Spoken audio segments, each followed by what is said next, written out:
From Hollywood, it's time now for... Johnny Dollar. Joe McNabb, Northeast Indemnity, Johnny. Oh, hi, Joe. What's up? At the moment, my blood pressure. Too much work? No. Prospect of having to pay off on a $100,000 life insurance policy. Uh-oh. Fella I think you know, Johnny. Art Wesley. Oh, sure. Been a pal of mine for years. Reporter. Yeah. Apparently he's working on a story right now that somebody doesn't want him to report. What do you mean? Night before last, he got beat up in an alley. Yesterday, a car made a pass at him at high speed. What about today? It's early yet, Johnny. Oh, yeah, sure. But let's hope it's not too late.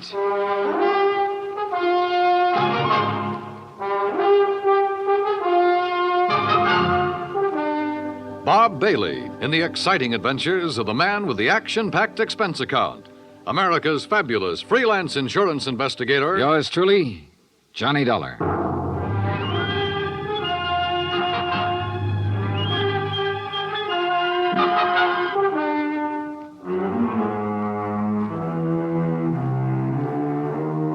From Special Investigator Johnny Dollar to the Home Office, Northeast Indemnity Affiliates, Hartford, Connecticut.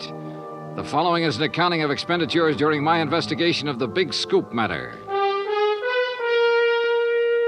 Expense account item 1, $18.40, transportation and incidentals to New York City. I called Art Wesley's paper. He wasn't in, and nobody seemed to know where he was. Then I remembered a small bar called Tony's over on 3rd Avenue. I took a cab, that's item 2, $1.25, and found him in a corner booth. Sorry, Johnny, no bodyguard.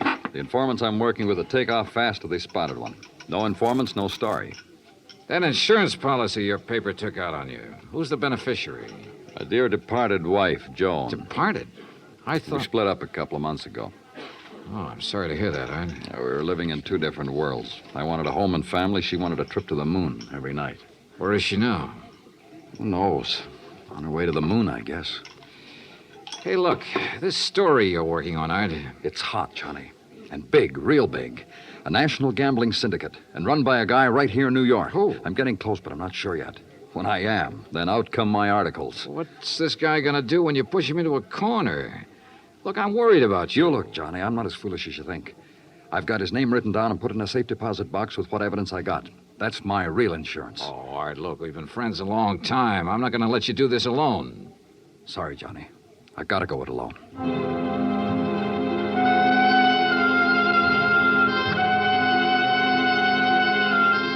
Since I'd gotten nowhere with Art, I decided to try his wife, Joan, even though they were separated. I found her in an apartment on East 68th, but she was hardly what you'd call cooperative. Look, Mr. Dollar, so you're a friend of Art's. At the moment, I'm not. Mrs. Wesley, your marriage with Art is none of my business. But that insurance policy his paper took out on him is. And incidentally, you're still the beneficiary. So? So he could be in danger, those articles he's writing. Why doesn't he drop it? Oh, look, you know Art better than that. Then what am I supposed to do about it? That story is his business. How I feel about things is my business. And come to think of it, I can't see that either of those things is your business. Item 3, $1.80 cab fare to police headquarters in the office of my old friend, Detective Lieutenant Rostelli. Sure. I know about those attempts on Art's life. So I talked to him and got nowhere. He told me the stories about a national gambling syndicate. It's more than he told me. Supposedly the big boss is here in New York. Now, what are you going to do about it? Look, the minute Art quits thinking he's got to hit the jackpot all by himself and lets us in on it, we'll give him all the protection he... Lieutenant Rostelli. Yeah, just a minute. It's for you, Johnny. Oh, thanks. Hello? Art Wesley, Johnny. They told me at your hotel where to reach you. Anything new, Art? I'm leaving town for a few hours. This could be it, Johnny. Tonight could be the jackpot. Well, listen, let me go with you. Sorry, I gotta go alone. It's part of the deal. Art, it could be a trap. I can take care of myself. Call you when I get back. Wish me luck. Well, look, wait. Art! Art!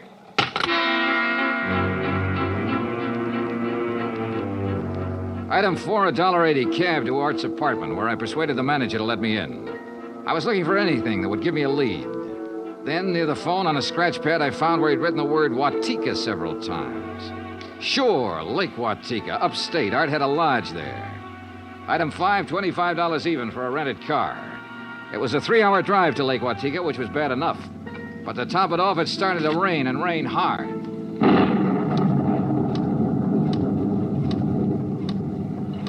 When I finally got to the highway turnoff, the side road to the lake was a mass of mud. Then I got 2 quick breaks. It stopped raining, and I spotted the 6-mile road into Art's place. Half an hour further on, I saw a light.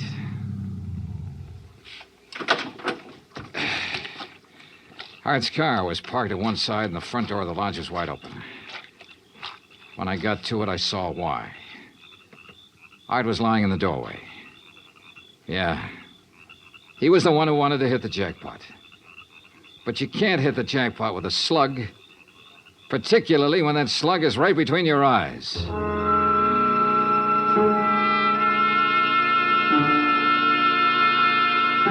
I drove to the sheriff's office and reported it. Sheriff Tompkins and his boys took over. But in the darkness and the mud, they could only make a routine check. He asked me to meet him at the lodge the next morning, so I did. Buddy was right here in the doorway, huh, son? Yeah, Sheriff, I didn't move it. And Wesley probably got shot when he answered the door by somebody standing out there on the ground. Because of that bullet hole in the roof? Yeah. Right over that shelf that's stocked with canned goods, sugar, salt, and the like. Apparently, he used this place regular. Yeah, he used to do some of his writing here. Were you able to determine time of death? Coroner says between 10:30 and 11 last night. What time did you arrive? About half an hour after the rain stopped. I'd say 11:45. Means it was still raining a good half hour after the killing. No wonder we found no tracks. Hey, look, Sheriff. Art was working on a hot story about a national gambling syndicate. Could be that he found out who the boss was last night, the hard way. Oh? Then you think the killer was from out of town? Maybe New York? Yeah. Now, where would he stay? Is there a hotel around here? Lake Watika Inn, just outside the village, about 6 miles from here. Sheriff, I'll check it out. Guests here at the inn, Mr. Dollar? Well, we have only 2 who checked in yesterday. It's the off-season, of course. Yeah, clerk, who are they? Well, Mr. Cooper yesterday afternoon and Mr. Buckley around dark. Uh-huh. They still here? Mr. Cooper is sitting right out there on the terrace, but Mr. Buckley paid in advance and left quite early this morning. I see. Did Buckley give any reason for stopping here? He said he was a traveling man and didn't like to drive in the rain. Okay. I'd like you to write down a description of him. I'll pick it up on the way out. Oh, I'll be glad to, sir.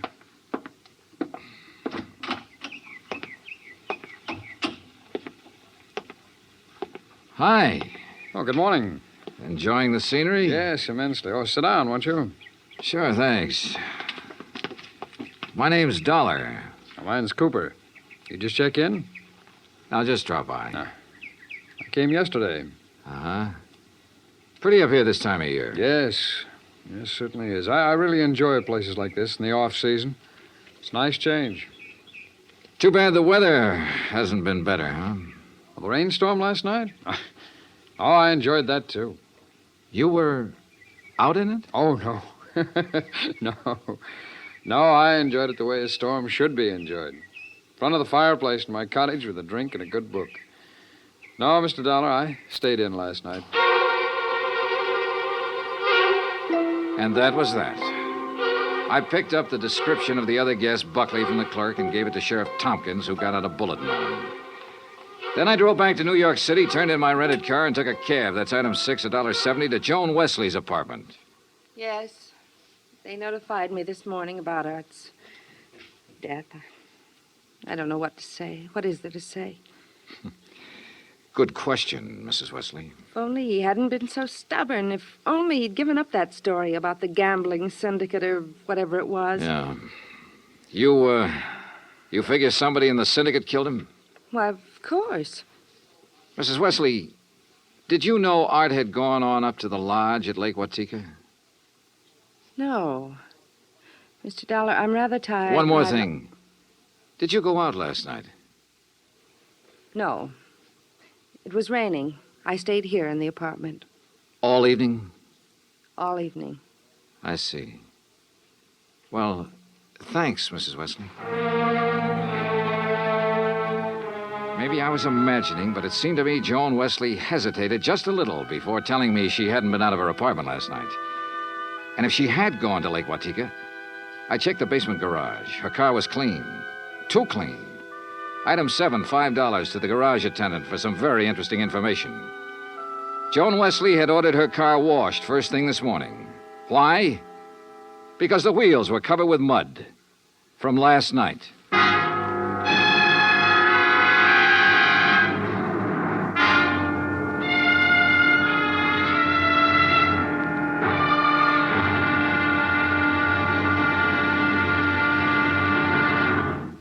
Act Two of yours truly, Johnny Dollar, in just a moment. Better schools mean better citizens, better neighbors, better families.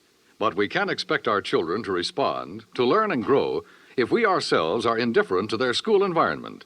CBS Radio urges that you write to Better Schools, 9 East 40th Street, New York 16, New York, for information about how citizens can spark community action to improve their schools.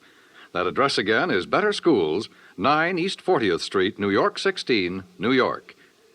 Now, Act Two of yours truly, Johnny Dollar, and the Big Scoop Matter.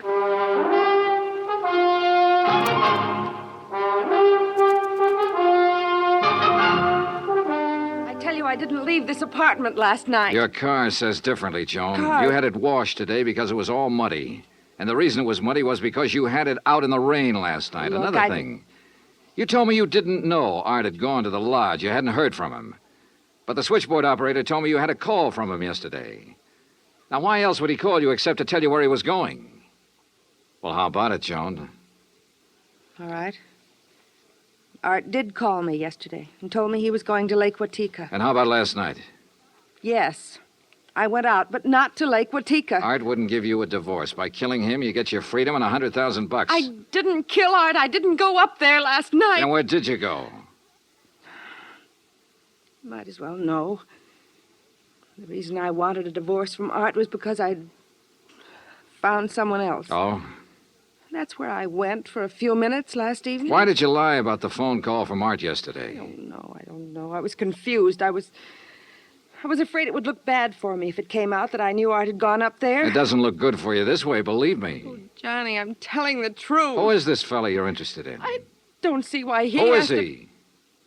His name is Ted Nash. Will you have to talk to him? I sure will. And right now. But I was wrong about talking to Ted Nash right now. I called his apartment and got no answer. Item 9, $1.60 cab fare to police headquarters in the office of Detective Lieutenant Rastelli. You figure this guy Nash and Joan Wesley could have killed Art and used the gambling syndicate threat as a cover, huh? It's a possibility, Lieutenant. Well, I'll see what I can find out about Nash. How'd you do at Lake Watika? 2 guests checked in the day of the killing. One, a man named Buckley. He left early this morning. Sheriff Tompkins has a bulletin out on him. Who else? A fellow named Cooper, who apparently likes to go places in the off-season. Nothing to tie him in particularly. Cooper, huh?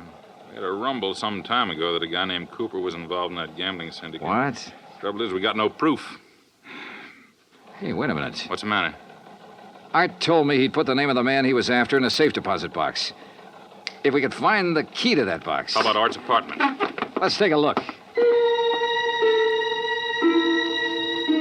So we looked, and we found the key tucked away in a desk, but only a number on it. Nothing to tell where it was located. I gave it to Lieutenant Rastelli, and he promised to check every bank in town if necessary. While I went on back to Lake Watika to see if the man named Cooper at the inn was the same one Rastelli told me about. When I got there, after a frantic 3-hour drive, I found him comfortably sitting by the fireplace. Well, Mr. Dollar, isn't it? Yeah, that's right. Cooper, I'm going to get right to the point. You told me you came up here to enjoy the scenery. Yes, that's right. Why? The man who was killed last night, Art Wesley, he was trying to expose a national gambling syndicate. Oh, that's very interesting. So? So, I know a police detective in New York who thinks you're a member of that syndicate. Well, now, Mr. Dollar, that's a very serious charge. I presume you have proof. Well? No proof. Well, in that case, I don't think there's any... Dollar, the long-distance call for you. You can take it on that phone right beside you. Thanks, clerk. Johnny Dollar. Rastelli in New York, Johnny. Hi, Lieutenant. You locate that? Yeah, the safe deposit box, and in it we found the name of the man Art Wesley was closing in on. It's Cooper. Thanks all very right, much. So you... Well, Cooper, You wanted proof? We've got it. Evidence that ties you in with the syndicate. Clerk. Well, now, this is ridiculous, Is it? Dollar. Let me tell you the facts about this thing. Is something the matter, Mr. Dollar? Get Sheriff Tompkins on the phone, clerk. Tell him I've got Art Wesley's killer here. You mean Mr. Cooper? Oh, now, wait a minute. Now, look, Dollar. If you'd get your facts straight, you'd drop this silly notion of yours. What kind of facts, Cooper? What time was Wesley killed? Between 10:30 and 11 last night. But, Mr. Dollar, Mr. Wesley's place is some 6 miles from here. That's right. Why? Well, then Mr. Cooper couldn't have killed him. What do you mean? Last night, I took a drink to Mr. Cooper's cottage here at the inn. What time? Around 20 to 11, and I chatted with him for at least 15 minutes. Are you sure about that? Oh, quite sure.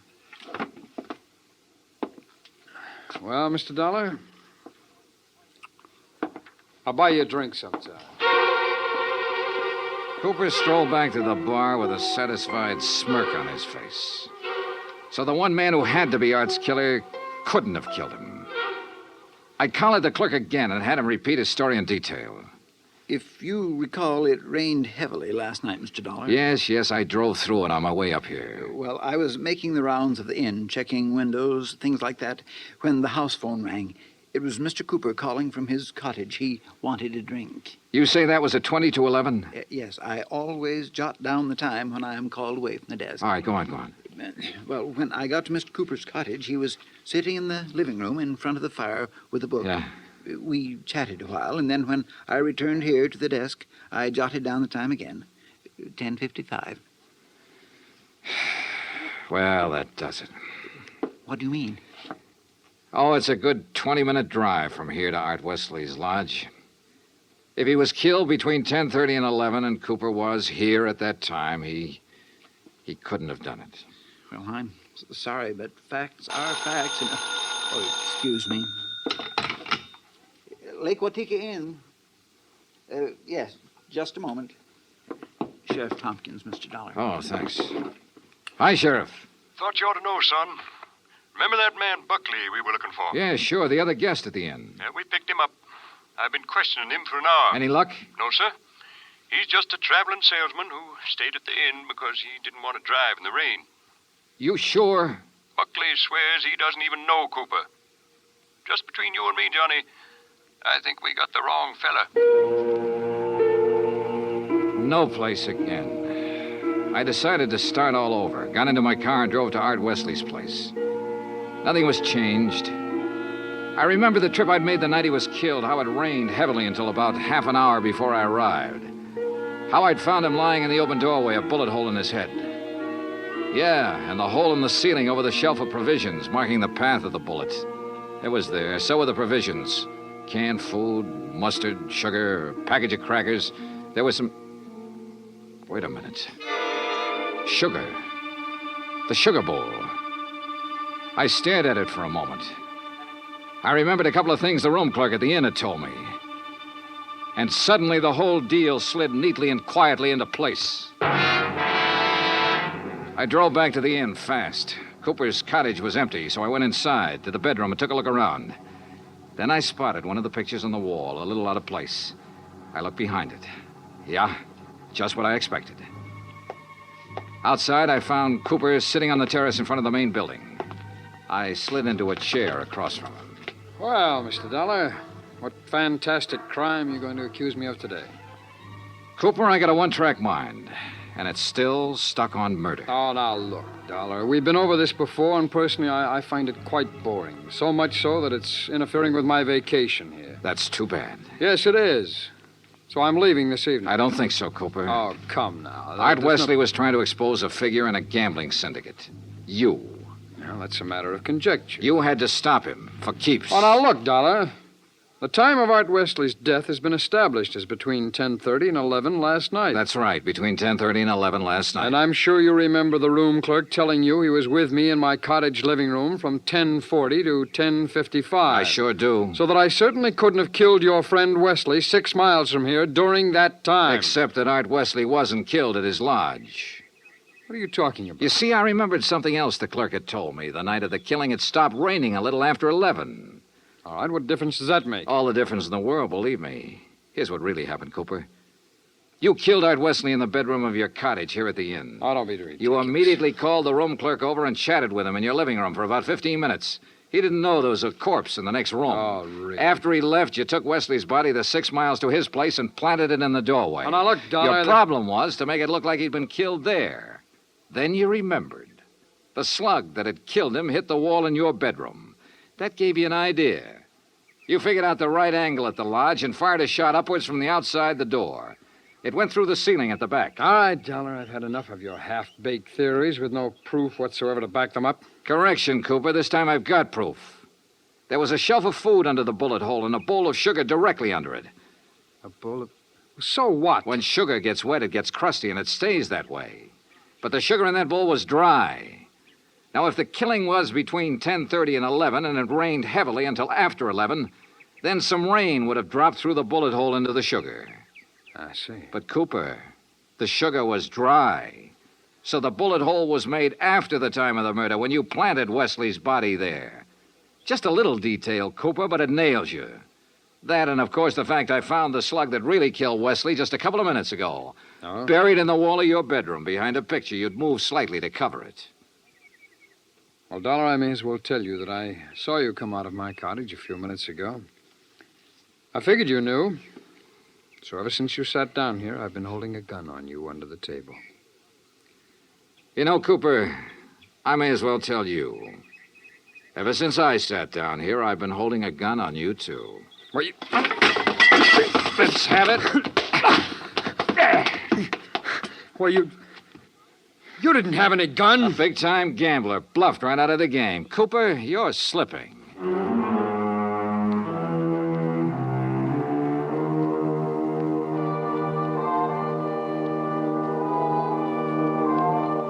Item 10, $37.50. Transportation and incidentals back to Hartford. Expense account total $187.40. Remarks? Cooper's awaiting trial. About Art Wesley? Well, I guess that sugar bowl was a dead man's revenge. And come to think of it, that revenge was pretty sweet. Yours truly, Johnny Dollar.